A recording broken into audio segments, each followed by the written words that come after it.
First of all, thank you, President Noble and honorable members of the Common Council for allowing me and permitting me to give the city's State of the City address.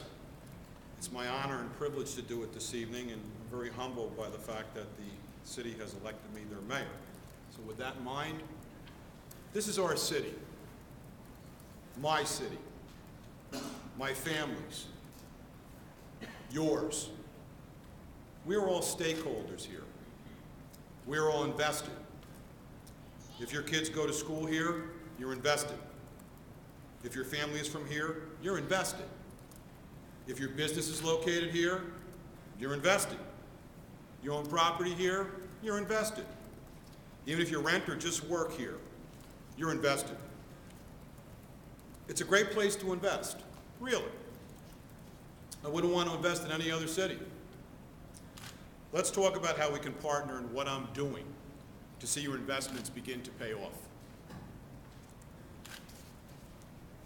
There's a consensus of public opinion that in order for our city to succeed as a model city, we must change the culture within our city government and also address quality of life concerns that have thwarted our city's growth and development far too long. Our city government must be restructured to be transparent, accessible, and accountable to ensure our government is performing on behalf of the public's best interest.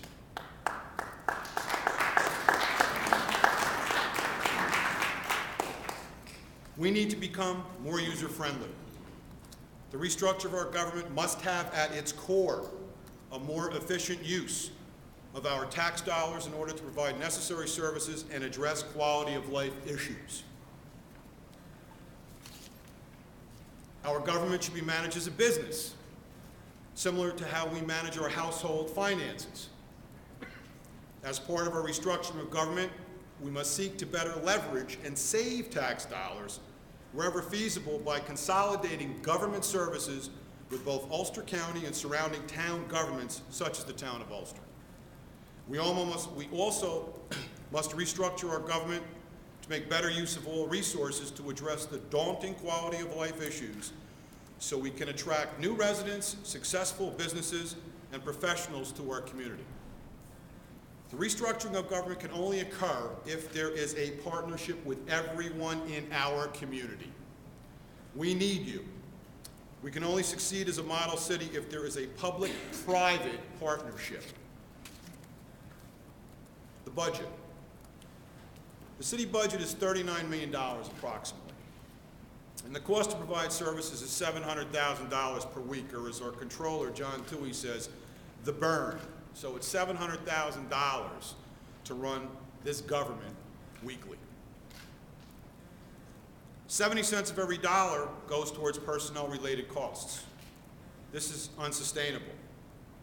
The preparation of the 2013 budget must take into account the unfortunate impact of a $1 million deficit due to the prior administration's allocation from the city fund balance and the new 2% tax cap. The 2% property tax cap is well intended.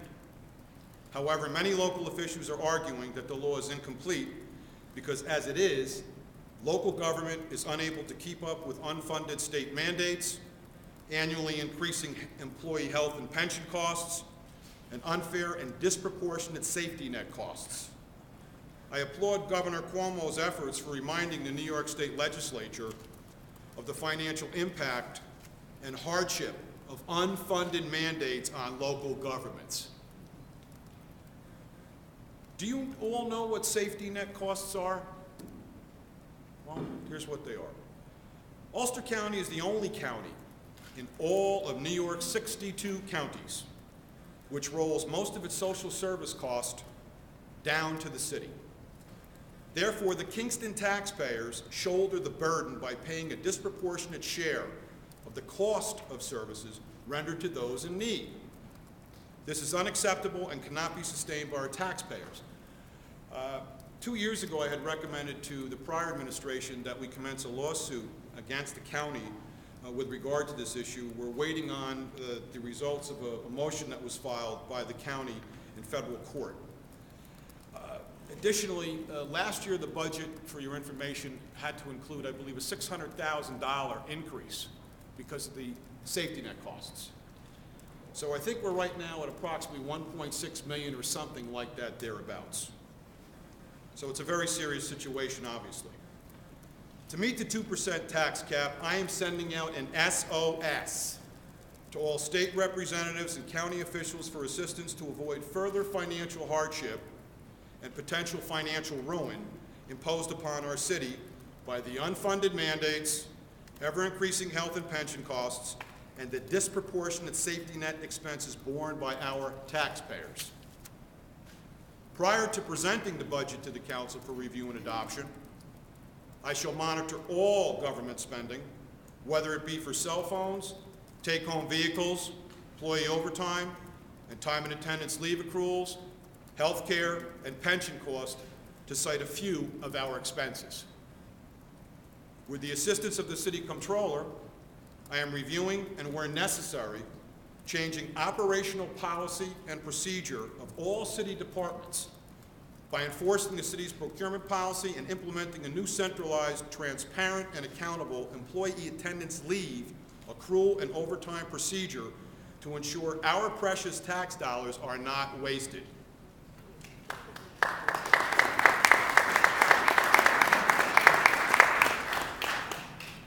To safeguard your tax dollars, the City Comptroller shall provide to all city department heads quarterly reports regarding departmental spending, anticipated revenue from grant awards, federal and state aid or other sources.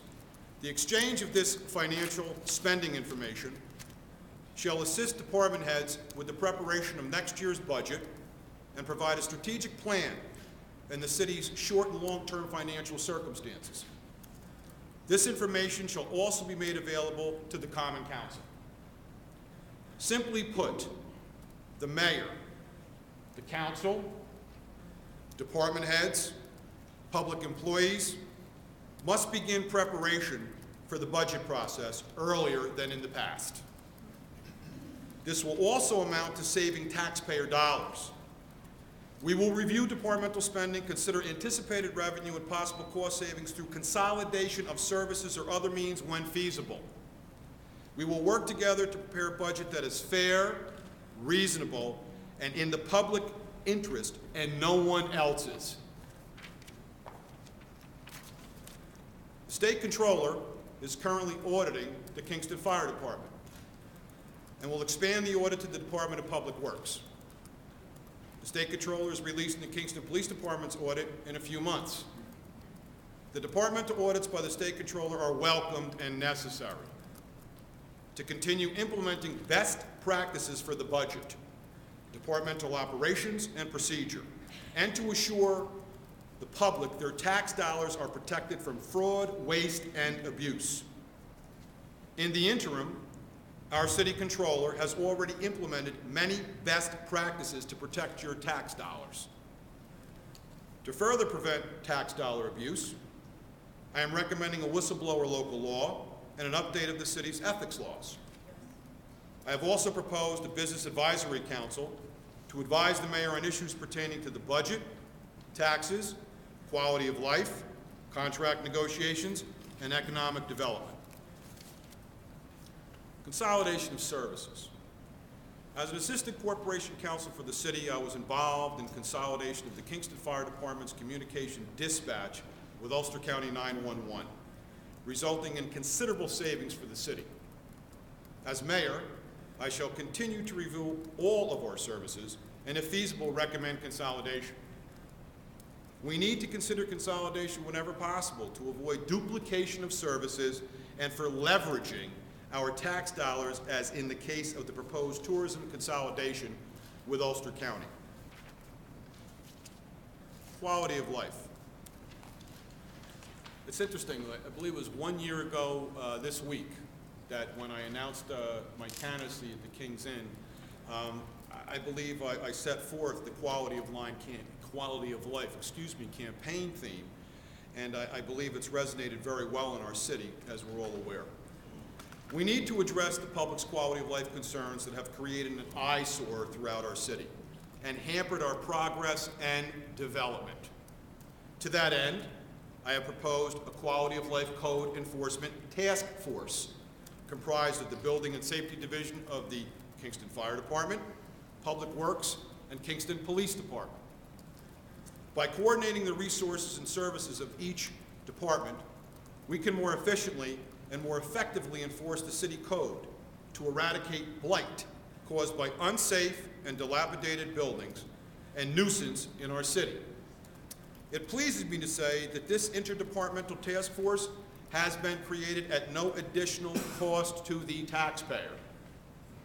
Just for information purposes, we will now have in the Building and Safety Division 2 full-time code enforcement inspectors, 3 part-time code enforcement inspectors. When I started prosecuting code violations about 8 years ago, we had 8 personnel to that end. And we will also be utilizing the code enforcement officer in the BPW, the Public Works Department, who will assist with inspection of building and safety code, exterior code violations.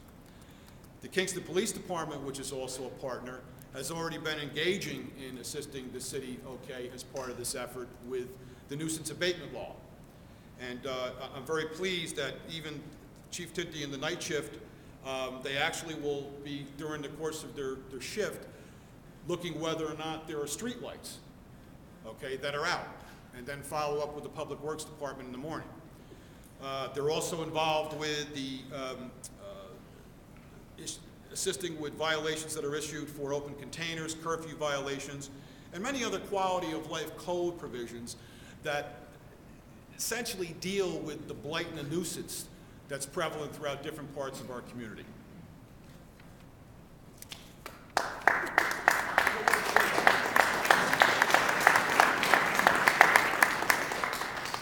I've also recommended several local laws be adopted by the council to address public concerns as to the quality of life in our city. For example, the Rental Safety Certificate, Tenant Accountability Act, Nuisance Abatement, Unsafe and Dilapidated Buildings, and the Parental Accountability Act. We will also continue block-by-block code enforcement. I shall propose a quality of life beautification volunteer task force who will assist with clearing and maintaining our city street medians, plant flowers, urban gardens, and flower boxes throughout the city. I will ask for volunteers of all ages and backgrounds to be part of this task force to beautify the city.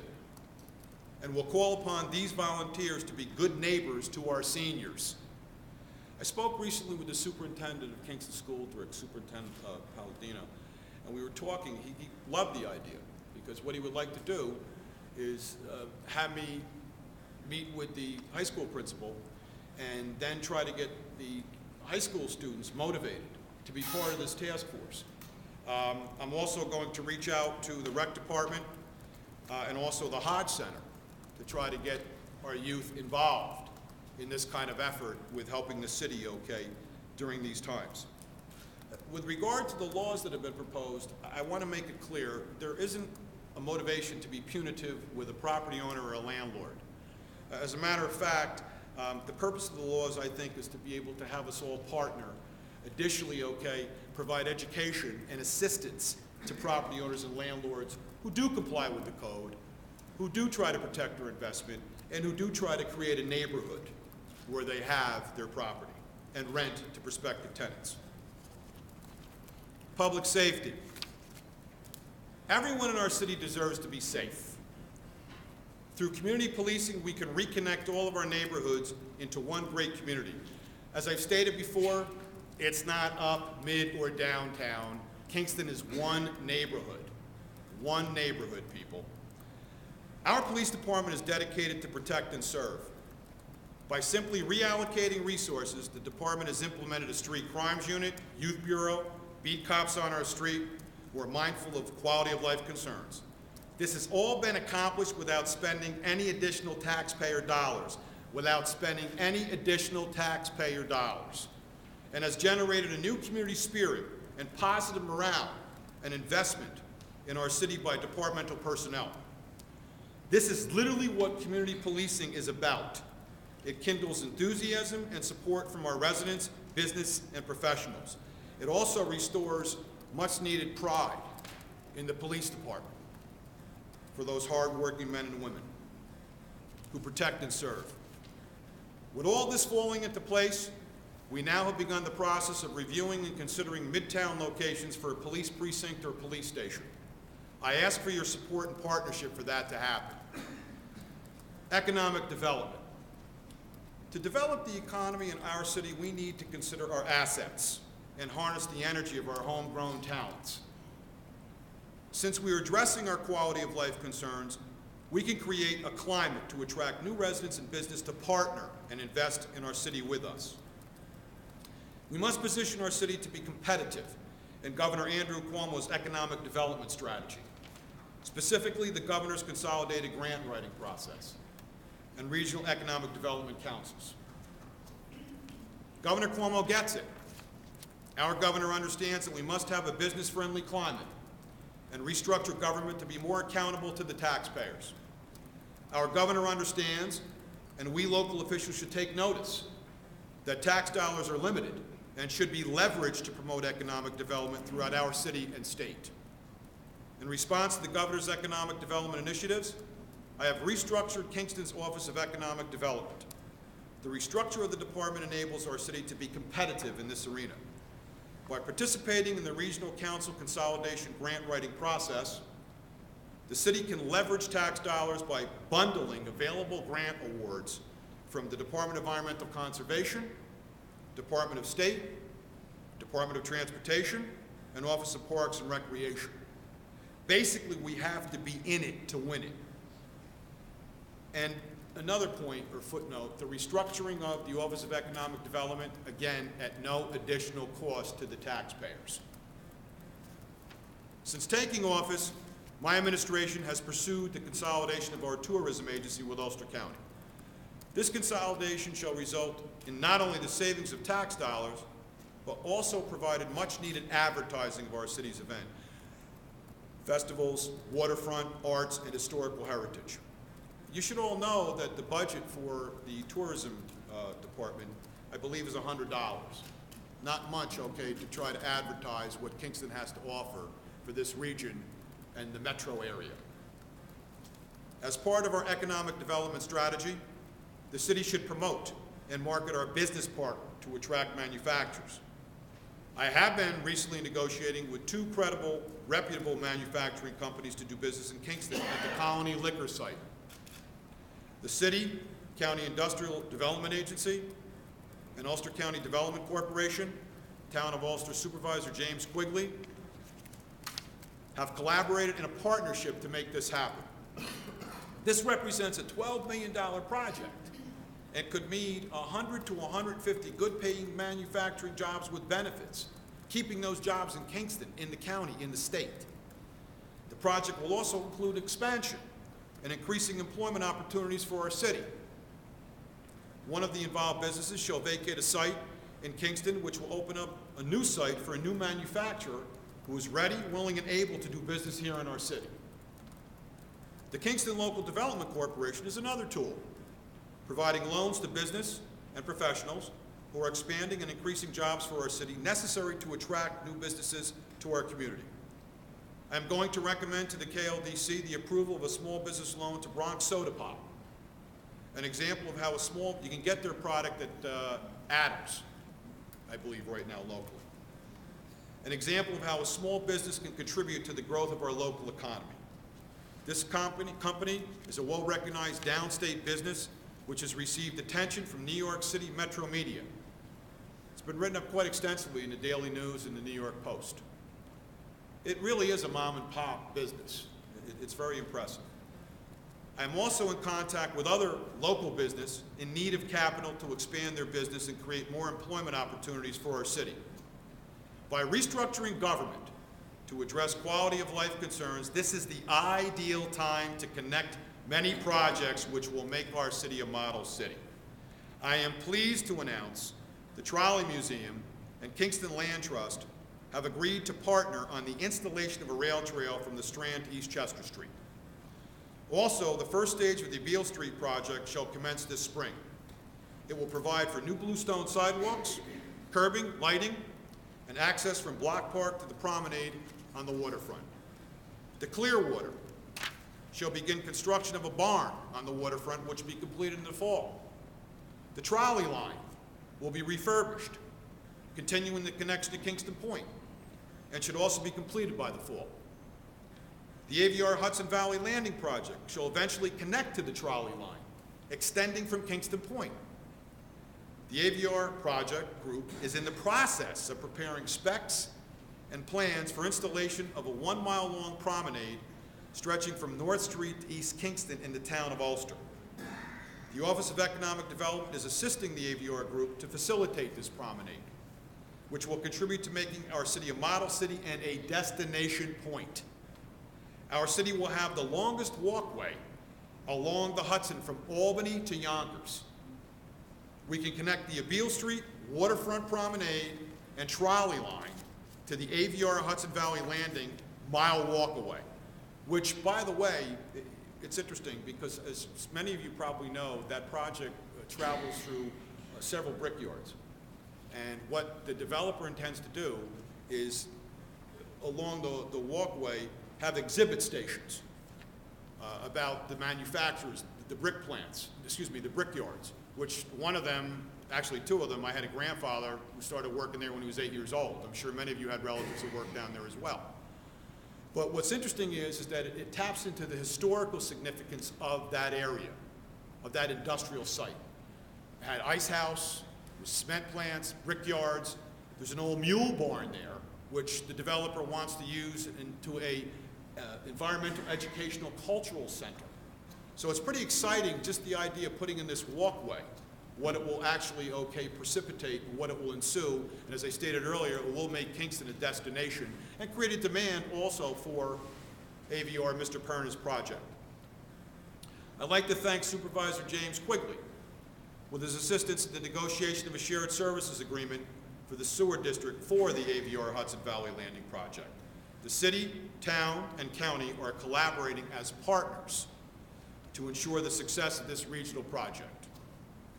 The AVR Hudson Valley Landing project expands the Kingston neighborhood and showcases to the entire Hudson Valley region our neighborhood that is rich in culture, history, ethnicity, watersheds, and viewsheds.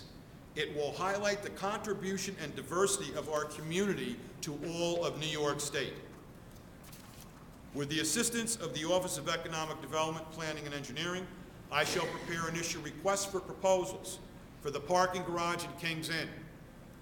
I am pleased to report that my office has already received interest from local and out-of-state developers for these sites.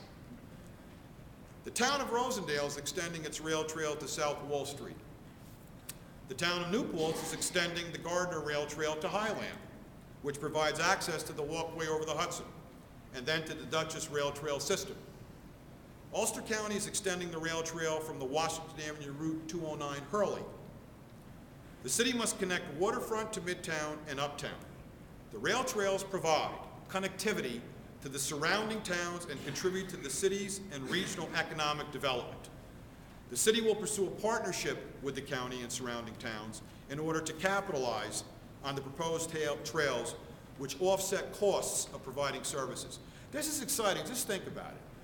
You could actually, for instance, start on Abeele Street, and you could go to East Kingston, literally, along the promenade, or you could hang a left on East Chester Street, on Strand, and then go up to East Chester Street, walk down Broadway, get on Greenkill, walk down to the Stewarts, where you all know is, and then make a left at South Wall Street. Walk down about a block, now you're on the rail trail, and literally you could get on with a bike and take it all the way to the walkway over the Hudson, or actually end up, as people tell me, in Connecticut or Massachusetts. That's pretty exciting if you think about that connectivity and what it means for Kingston. We could literally be, from what I'm told, one of the only cities, if not the only city in New York State, and the only county that would have this, if you'll pardon the expression, intermodal or interconnectivity, that extends outward from the city and outward from the county and into the region.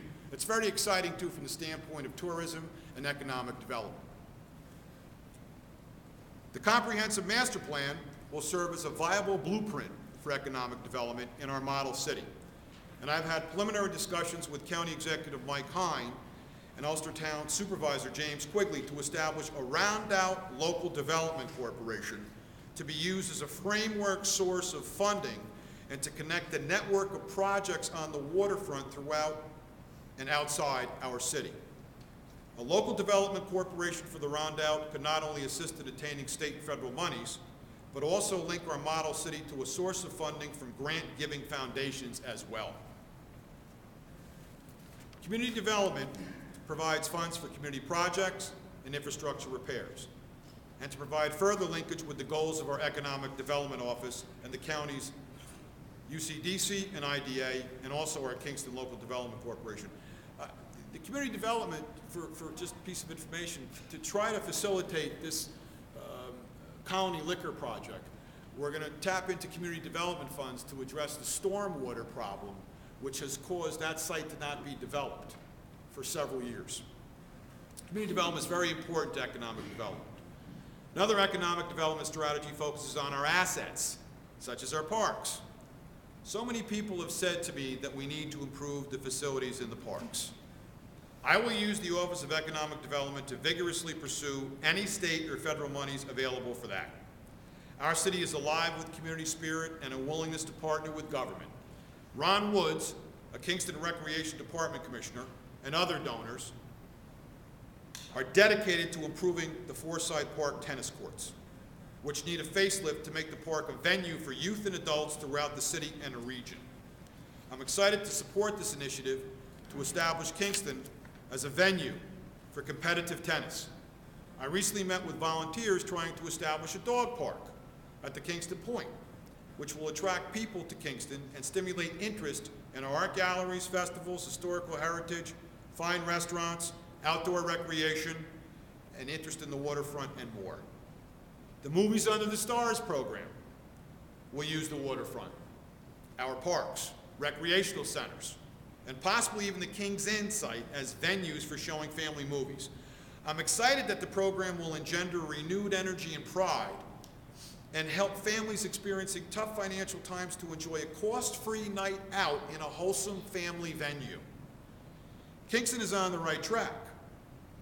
We should continue those projects and create even more opportunities to generate sorely needed revenue to help sustain our community. Well, what's the proof that we're on the right track? Well, look at the Uptown Stockade District. It's seeing new expansion in business. The Midtown Arts Business Digital Corridor is enjoying interest from entrepreneurs who are investing in our model city. The Rondout Waterfront has those projects as mentioned in store and can boast that it regularly draws crowds of hundreds of residents and tourists enjoying the art galleries, museums, restaurants, and promenade. Last year, one of our local restaurants catered an event for the New York Yacht Club at our waterfront. There were over 500 people in attendance last year at a chamber mixer, enjoying themselves on the waterfront. So, why is Kingston a model city? We are the first capital of the great state of New York. The New York Senate first convened in the Uptown Stockade District at the Senate House. Governor George Clinton, who was a part of our state's development heritage, is buried in the Old Dutch Cemetery. Kingston was a focal point for the Hudson River Quadricentennial, commemorating Henry Hudson and the river's beauty and majesty. Our city is one of the most unique municipalities in the state, as evidenced by a diverse population and architecture. Beautiful waterfront with deep water port, historical heritage, a lunch bucket manufacturing background, which contributed to the growth and development of our state. As I said, I had a grandfather who worked in the brickyards, and the same grandfather worked in the knitting mills over by the post office. A thriving and ever-evolving arts and digital community and venue for competitive sports and recreational activities on land and in the Hudson River. We have it all: people, places, and many, many things to do. The individuality of Kingston gives us a sense of pride, cultural awareness, and place. We have all earned and deserve the pride we have in our city. We truly are a sustainable community to be proud of. So after all this, do you agree that Kingston is a good investment? Well, I hope so. And if so, I welcome the opportunity to partner with all of you. I want to thank you all tonight for listening. I want to thank all of our hardworking public employees who are our partners for making this city a model city. Thank you very much.